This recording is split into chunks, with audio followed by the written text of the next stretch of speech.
expensive simplicity that Coco began decades earlier. At his most recent show, Lagerfield outlined his particular attitude to the design of luxury. Chanel tweed is all hand-woven on small looms and it's very, very expensive. But I like the idea to treat something that expensive like something inexpensive, like jeans, because I never use the word cheap, and to have an attitude with luxury as if luxury was not expensive. Lagerfeld's latest project has been to commission 20 leading contemporary artists to create works of art based on Chanel's iconic quilted handbag. The mobile art exhibition will tour for 2 years. Recently, Chanel Diamonds took centre stage in the Plaza Hotel in New York City, where celebrities, socialites and models gathered to celebrate the US debut of 20 one-of-a-kind diamond pieces from the Chanel archives. The black and white gala was held in homage to Chanel's signature colours, and Truman Capote's legendary black and white ball held in the same location in 1966. Christian Dior began a revolution in dress called the New Look, with luxurious arrangements of fabric that broke with the lean and boxy designs of post-World War II. Under family pressure to pursue a diplomatic career, Dior originally studied science, but he was always drawn to the arts and to fashion. As a student, he sold sketches on the streets of Paris to raise money. The timeless qualities of his beautiful designs were recently celebrated in an exhibition at Berlin's Culture Forum. 180 exhibits showcased the life work of Dior, who died tragically at age 52. Included in the exhibit was the famous black swan dress, which German diva Marlene Dietrich once wore. Christian Dior was one of the early fashion designers who understood how to implement the total look, fashion as a whole.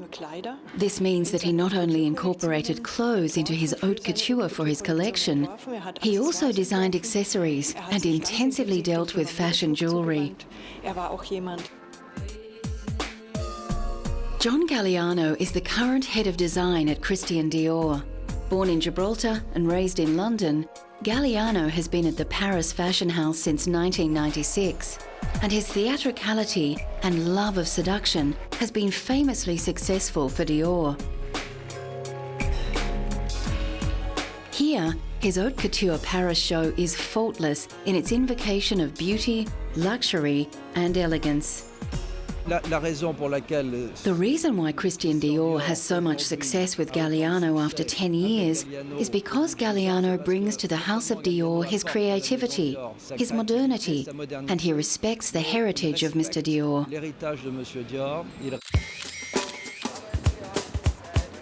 A master of haute couture, Giorgio Armani follows in the footsteps of Chanel, with his timeless tailored designs redefining what is feminine and what is masculine.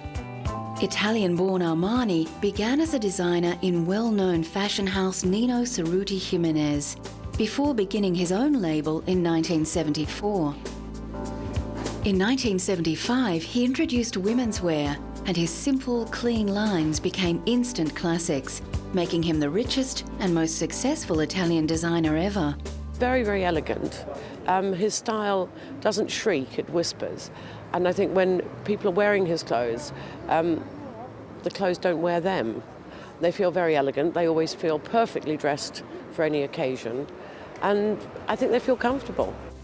At a retrospective in the Royal Academy of Arts in London, the timeless quality of Armani's designs is more than apparent. If you bought sort of a navy or a beige or a black Armani trouser suit, you'd probably still be wearing it in 10 or 15 years. I mean, you may change the t-shirt or whatever you put underneath it, but essentially the trouser suit or the skirt suit would really last almost a lifetime. In 2003, Armani was honoured in Beverly Hills with the inaugural Rodeo Drive Walk of Style Award, a fitting tribute to a man who has shaped public taste. A who's who of Hollywood celebrities walked the red carpet, to celebrate a man who has changed the way the world dresses. Well, I think he's sort of been the arbiter of taste for the last at least 25 years. He's managed to transform a lot of women who didn't know what the hell to wear into a lot of women who look great. Sophia Loren, who is rarely seen in public, made an exception for Armani, who is a close friend. Giorgio Armani is unique. After his huge success with the film American Gigolo, where he dressed the sex symbol Richard Gere, Armani became the preferred courtier for a long list of Hollywood stars. These include Jodie Foster, Michelle Pfeiffer, Julia Roberts, Robert De Niro, George Clooney, and Samuel L. Jackson, who remembers his first Armani purchase. I actually bought a sweater, and it was one of those feelings of success for me, you know, because I've been going by the store and kind of looking at stuff, and one day I finally was able to just walk in there and buy this sweater that I'd coveted for a while. And, you know, it was a feeling of having made it, you know, that I didn't feel bad about buying it, and I was overjoyed that I could afford it. And once I got home and put it on, you know, it was kind of like dancing around in the mirror, looking at myself in it and feeling, yes, I own Armani. Recently, Armani brought his uber chic to Japan, where he opened a high-rise flagship store in Tokyo. Armani's understated elegance and palette of blacks and beiges is expected to fit extremely well with typically restrained Japanese taste. The Hollywood stars that I think look cool usually are wearing Armani. So for me, it's a way to boost my self-image. Coming up, the man and the cars that exemplifies timeless luxury.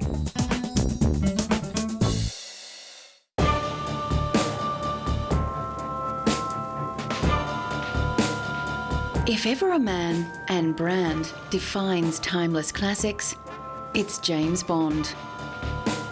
Some of the world's most handsome and charismatic men have played 007. The British agent who breaks all the rules, but always gets the villain. James Bond is known for his taste in fast cars, beautiful women, and dry martinis. Over 20 films have been made about his adventures, films that have earned an approximate $11 billion worldwide.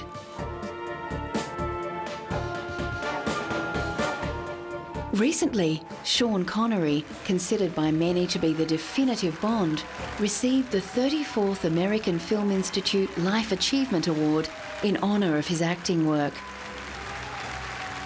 Connery starred in 7 Bond films, but originally Ian Fleming, the creator of the James Bond series, was unwilling to cast Connery, considering him too unrefined. A female friend of Fleming's begged to differ, persuading him that Connery had that something special, and the rest is history. Fellow actors and stars lined up to pay tribute to the actor who defined Bond cool.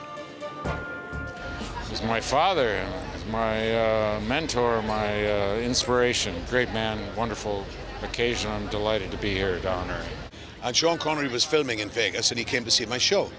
So he knocked the dressing room door and this bodyguard that I had, he looked up and he says, "Yes, Mr. Connery, what can I do for you?" You know what I mean? Like, but, you know. So Sean went and lifted him up, my bodyguard, and just placed him over to the right, to the left, his left-hand side, and just walked in. The current James Bond is the British actor Daniel Craig.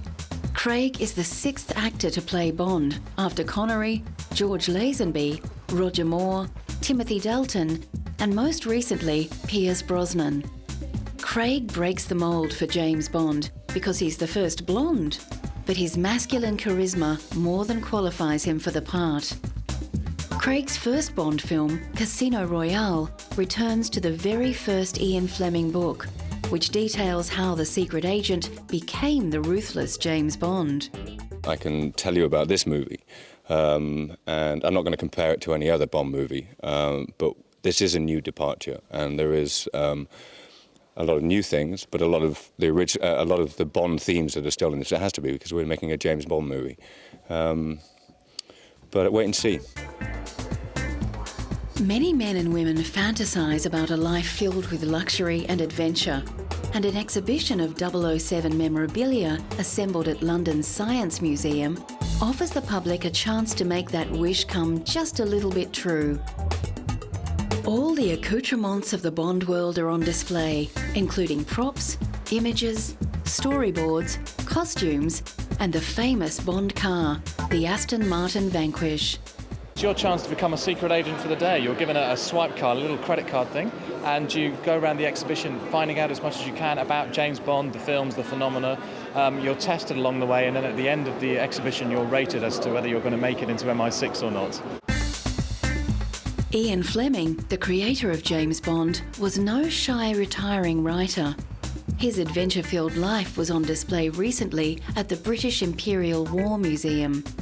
Fleming drew on his own war experiences and his work as a travel writer and journalist to create the iconic secret agent. Ian was not a man of action. He'd have liked to have been one. In fact, he volunteered to go on a mission in the war, but Admiral Godfrey, his boss, wouldn't allow him to go because he was too valuable. But Bond did all the things that he couldn't do. The silver grey Aston Martin DB5 is the epitome of cool, partly because of its association with James Bond. Originally of British build and design, Aston Martins are a luxury performance car, first manufactured in the 1920s. The Aston Martin combination of timeless elegance and power has made them popular with car aficionados worldwide. Despite financial concerns and a number of takeovers, including Ford, the car continues to be manufactured today, with Aston Martin recently opening a dealership in Beijing to take advantage of the new moneyed Chinese consumer. At a recent festival in Britain, 300 cars took part in a parade, driving past the Queen and Prince Philip. 9 decades of the beautiful car help illustrate the continuing qualities that have kept Aston Martin on the timeless classics list.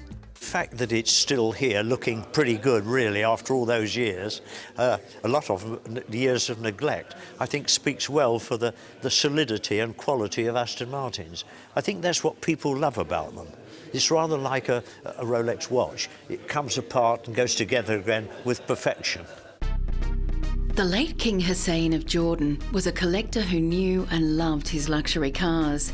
Abdullah Hussein recently opened the museum in Jordan as a tribute to his father. And the collection of classic and vintage cars is a veritable who's who of top quality luxury cars. With over 50 on display, many of the vehicles have been used on official occasions, including the late King's coronation and public wedding celebrations. One car that can safely lay claim to the label timeless luxury is the German-built Mercedes-Benz. The choice of kings and the rich the world over, King Hussein's 1968 Mercedes 300 has a special story to tell.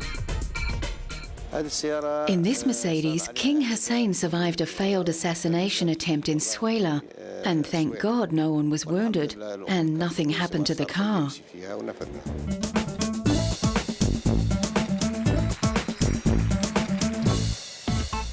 One of the hallmarks of a timeless luxury is that it both maintains its classic features and keeps pace with the modern world.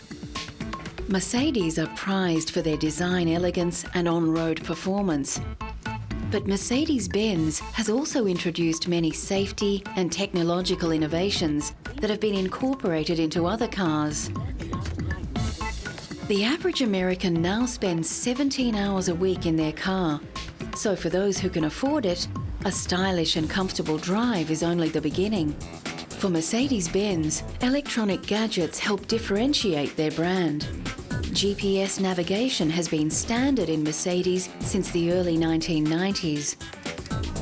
And Bluetooth connectivity has been in the C-Class Mercedes since 2007.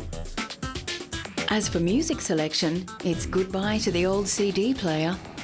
We're seeing a lot of integration of obviously MP3 players. Everybody wants an integration kit to allow their iPod or their MP3 player to come into the car and to be controlled by the car, to be controlled easily using good menus, and that's where we're going most lately, as well as super fast hard drive-based navigation systems, which is new for 2009. Many of our cars now have no more DVD drive. They're running off of a hard drive, which gives you super fast directions, really quick calculation.